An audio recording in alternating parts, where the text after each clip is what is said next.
Okay, guys, we are here with the Mojo, all the way from California. You may have seen him and I at the Jays game last night on the field for BP.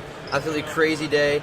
So the first question I got for you is, this is now your third expo, correct? Yes, third one. So how have you enjoyed them so far? Obviously being in Canada, being in a different country, getting to experience a different culture here. Yeah, man, I love the people here. I mean, hanging out with you yesterday was priceless. Went to the Jays game, first Jays game, but I think over here, the true collector lives in Canada. I mean, it's different than any of the shows besides the National. It's just one of the best shows we've been to. Everybody's super cool here. So what is something that you've noticed that's different between this show and American shows, excluding the hockey? I'm going to take hockey out of the question because that's obviously a given. The hockey's big, but what is something different about these shows compared to the big American shows? Because obviously you attend all the shows and you film all the shows. So I guess that was something different. I think, like, there's set builders here, there's real collectors, there's people that are building rainbows. I just think it's, like, I mean, I know it's cliche, but it's like the real collectors here versus we go to Dallas and Burbank, it's always flippers and investors. There's not a lot of people doing, like, the collecting. You see every once in a while people building sets, but I just think, like, here people are genuinely passionate. Like, if you're a collector, you're willing to pay what you need to for a card. Which I bought a DeMarcus Cousins 1/1 here. I saw that. And I paid what I thought was right, and I wasn't barking about it because when I'm buying a card like that, I'm not thinking, oh, what can I sell it for? I'm like, oh, this is going to be on my desk. So For sure. I think a lot of people feel that way here. Yeah, and I like just knowing the hockey market. Hockey is very low priced compared to other sports.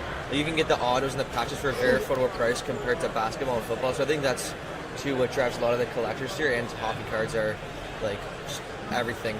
Going up at hockey tournaments, there's always that one guy that would be there selling hockey cards, and that was like the best. Everybody loved that guy. So that's cool stuff. Yeah.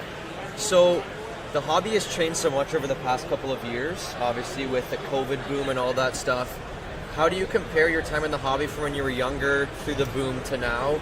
And how can the hobby continue to increase and kind of 10x what the people in it and the enjoyment of it? That's kind of a loaded question, so we can break it down if you want. Yeah, I mean, I would start with, like, do you want to know how the hobby's changed since I started in, like, 2009, or do you want to talk about COVID? Start with 2009, yeah. What was it like then? Yeah, 2009, I mean, I saw this quote from Derek Jeter. He had actually said this to us when we were doing something with Arena Club. He said, you know, a lot of people were hiding from collecting. It was like kind of like it was a weird thing to collect. Yeah. It was post-recession in the States. You know, there wasn't a lot of shows. Card market was kind of like Panini had just taken over. Yeah. And it was just like, I don't know, it was like kind of like a closeted thing. Like, it wasn't like a big, you didn't want to tell everybody you were a collector versus now. And then fast forward to COVID, this thing blew up. Oh yeah. And like, it's cool to be a collector, and that's the big part of it for that question. Yeah, and like, how do you think the hobby can continue to increase to welcome more people in and all that? I would say, I think, like, hobby boxes need to be cheaper. I think we need to invite kids in the hobby. The true collector, we need to focus on that. People need to start forming, like, I mean, you know what, at the end of the day, each collector's on their own journey. Like, if you want to flip, you want to invest, you want to collect, each person in this hobby or business is on their own journey. So I would say, to me, my advice to anybody out there would be to form a personal collection. Like, find a team or a player that if that player or that team, if they retired or their cards went to zero, you'd be okay. I think that's how we get the hobby to really grow. Tell them about, because obviously I follow you on all your Instagram, YouTube. Tell them about your Boogie Cousins PC and how that started, you meeting him, you being pretty well friends with him as well, so outside of basketball and stuff. So I mean, shoot, when I was 14, I obviously started collecting, and my favorite player was DeMarcus. Watching him in college, he got drafted to Sacramento, that's where I'm from, and he was just, you know, being able to, like, basically, like, have your favorite player, have access to him, and him, like, sign anything, and being able to collect his cards was priceless to me. And I, you know, whether it was 2009 or 2011 or 2024, I mean, I still feel the same way. And I know you and I talked on the Jays game yesterday about athletes being cool with their fans. How do you think as not so fanatics, but like, how do you think as more and more athletes, because you've obviously, Josh Young is in, Ricky Tiedemann's brother, Ricky Tiedemann's the guy here, you and his brother talk and have done stuff together. So how do you think these athletes can become more involved in the hobby, and how have you seen that more and more as the hobby's grown? Yeah, I think with athletes, they need to be educated on what they're doing. I mean, typically an athlete would just sign their cards and it'd be done. I think the Tops and Fanatics are really trying to give people experiences and bring the athletes into the shops and bring them to trade shows. Michael Harris went to the Culture Collision and, you know, did the undercover thing.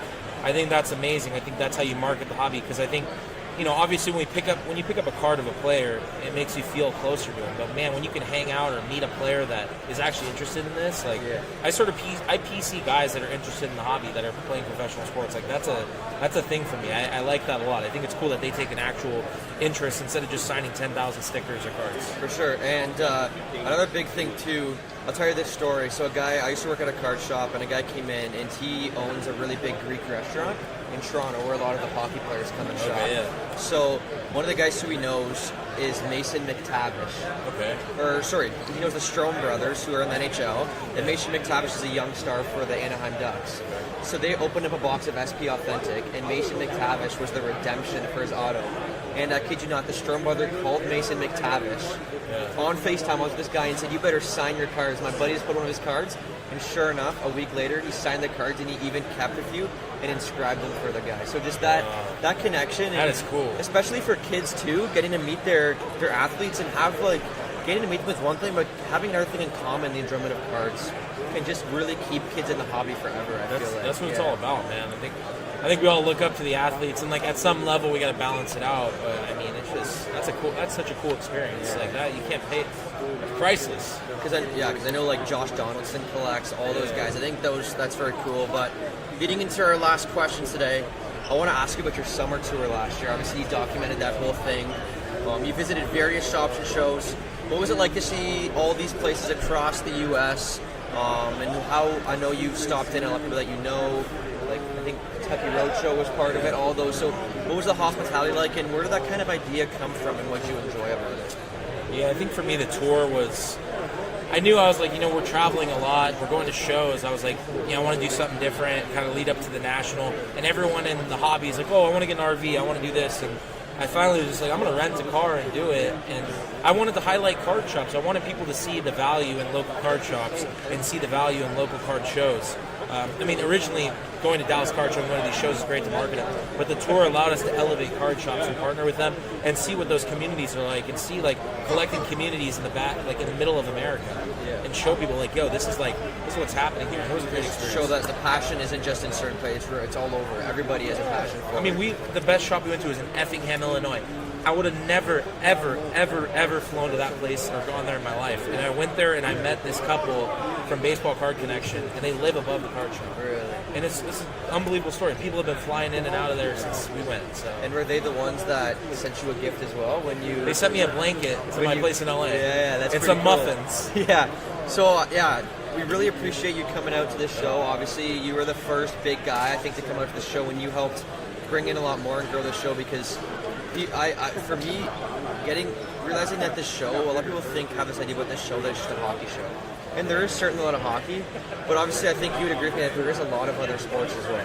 Yeah, I think the basketball, I think the non-sports market's cool, the celebrities, you said something about Justin Bieber autos, there's just so much out there. Yeah, so we definitely appreciate you coming on, and guys, we have a ton of more interviews lined up today, so be sure to follow Mojo on Instagram. Mojo Sports LLC. Follow us on YouTube. Hit a subscription. We just hit 50,000. Mojo Sports on YouTube. Appreciate you guys as always. If you guys want to check us out on Whatnot, and if you guys need a Zion case, I'm going to shameless plug. Use my code Mojo10. You'll get a Zion case. Mojo10, 10% off. Awesome. Thank you. Got you.